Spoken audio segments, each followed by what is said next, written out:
Член од Албанскиот исламски културен центар на Стетен Ајланд напамет рецитира стихови од Коранот. Околу 2000 албански семејства присуствуваат на верски обред во Петоците. Имамот Тахир Кукај објаснува зошто е изградена џамијата. The numbers of Albanians and Muslims increasing. Бројот на албанци и муслимани се зголемува. Албанците имаа своја џамија каде ги извршуваа молитвите, која се наоѓаше на улицата Ван Дасен. Тоа беше мала куќа, не беше доволно за потребите на нашата заедница. Кукај вели дека членови од верските собори соработуваат со локалните цркви и синагоги за хуманитарни активности како давање крв, летни кампови за деца и помош на стари лица. Во Њујорк има повеќе од 100 џамии. Помали конгрегации како египетската џамија на Стетен Ајланд користат пренаменети домови.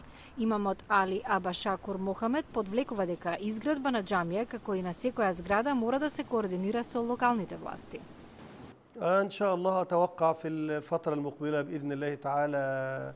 Со Божја волја во иднина, ако собираме средства, ќе можеме да градиме повеќе џамии, согласно американските закони. Джерелин Доц е автор на книга за џамиите во САД. Меѓу постоечките џамии е една на неколку улици од предвидениот исламски центар во близина на Граунд Зиро. Но оваа не предизвика протести во јавноста, како за најновата која се уште се наоѓа во фаза на планирање. A building's ability to elicit emotion actually Ние во Њујорк им даваме големо значење на зградите. Ги правиме символи на начин што не е случај во други места.